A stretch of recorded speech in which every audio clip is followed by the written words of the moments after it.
Hello everyone, welcome to magic hands of Deepa. എല്ലാവർക്കും നമസ്കാരം കേട്ടോ.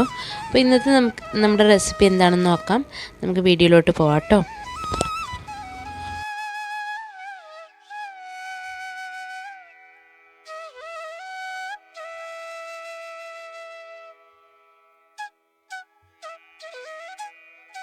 വളരെ പെട്ടെന്ന് ഉണ്ടാക്കാൻ പറ്റുന്നൊരു തോരനാണ്. അതിന് വേണ്ടിയിട്ട് ഞാൻ വൻപയർ വെള്ളത്തിലിട്ട് വെച്ചിട്ടുണ്ടായിരുന്നു. അത് കുക്കറിലിട്ട് വേവിച്ച് എടുത്തിട്ടുണ്ട്. ഒരു 3-4 വിസിൽ കൊണ്ട് വൻപയർ വെന്ത് കിട്ടും കേട്ടോ. ഇനി നമുക്കത് തോരനാക്കാം. അതിന് വേണ്ടിയിട്ട് ഞാൻ ചീനിച്ചട്ടി ചൂടാക്കിയിട്ട് വെളിച്ചെണ്ണയും കടുകൊക്കെ ഇട്ടിട്ടുണ്ട്, കറിവേപ്പില ഇട്ടിട്ടുണ്ട്. ഇനി നമുക്കത് നല്ല പൊട്ടിക്കഴിയുമ്പോൾ അതിലേക്ക് വേവിച്ച് വെച്ചിരിക്കുന്ന വൻപയർ ചേർത്ത് കൊടുക്കാം. എന്നിട്ട് നമുക്ക് ജസ്റ്റ് കുറച്ച് ഉപ്പ് ചേർത്തിട്ട് നല്ലപോലെ ഇളക്കി യോജിപ്പിച്ച് കൊടുക്കാം കേട്ടോ. വേവിക്കുമ്പോൾ കുറച്ച് ഉപ്പിടുന്നുണ്ട്, അതല്ലാതെ നമുക്ക് പിന്നെ ഉപ്പ് വേണ്ടി വരുമല്ലോ. അപ്പോൾ നിങ്ങൾ അവരവരുടെ ടേസ്റ്റിനനുസരിച്ചുള്ള ഉപ്പ് ചേർക്കുക. ഇനി നമുക്കിതിലേക്ക് കുറച്ച് തേങ്ങ ഒതുക്കിയത് ചേർത്ത് കൊടുക്കാം. അതിന് വേണ്ടിയിട്ട് ഞാൻ 4-5 ടേബിൾ സ്പൂൺ തേങ്ങ എടുത്തിട്ടുണ്ട്.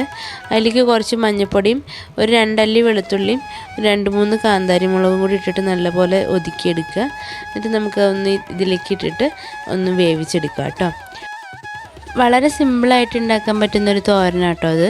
അപ്പോൾ നമുക്കിനി തേങ്ങ ചേർത്ത് കൊടുക്കാം. അപ്പോൾ ഞാൻ അതിലേക്ക് കുറച്ച് വെള്ളം കൂട്ടിയെടുത്തിട്ടുണ്ട്. കാരണം എന്ന് വെച്ചിട്ടുണ്ടെങ്കിൽ തേങ്ങ ഒക്കെ ഇട്ട് കൊടുത്തിട്ട് വെന്ത് കഴിയുമ്പോൾ നല്ല ഉണങ്ങിയ പോലെ ഇരിക്കും. അപ്പോൾ കുറച്ച് വെള്ളം ഉണ്ടെങ്കിൽ തേങ്ങ ചേർത്ത് വറ്റിച്ചെടുക്കുമ്പോൾ കറക്റ്റായിരിക്കും കേട്ടോ. അപ്പോൾ ഞാൻ തേങ്ങ ചേർത്തിട്ടുണ്ട്. ഇനി നമുക്ക് ആ തോരൻ്റെ പയറും കൊണ്ട് തന്നെ ഒന്ന് തേങ്ങ മൂടുന്ന വിധത്തിൽ മൂടിയിട്ട് നമുക്കൊന്ന് വേവിച്ചെടുക്കാം. അപ്പോൾ നമുക്കൊന്ന് അടച്ച് വെച്ച് വേവിക്കാം കേട്ടോ. അപ്പോൾ ഞാൻ അടച്ചിട്ടുണ്ട്. ഇനി നമുക്കൊന്ന് വെന്തോന്ന് നോക്കി വെക്കാം. പയർ ഓൾറെഡി വെന്തതാണല്ലോ, നമുക്ക് പിന്നെ തേങ്ങ വേവുന്ന ഒരു സമയം മാത്രം മതി. അപ്പോൾ തേങ്ങ വെന്തിട്ടുണ്ട്. അപ്പോൾ നമ്മുടെ അടിപൊളി തോരൻ റെഡി ആയിട്ടുണ്ട് കേട്ടോ. അപ്പോൾ നമുക്ക് കഞ്ഞിയുടെ കൂടെയൊക്കെ കഴിക്കാൻ വേണ്ടിയിട്ട് നല്ല സൂപ്പർ തോരനാണ്. നല്ല മട്ടേരി ചോറിൻ്റെ കൂടെയൊക്കെ നല്ല സൂപ്പർ തോരനാണ് കേട്ടോ.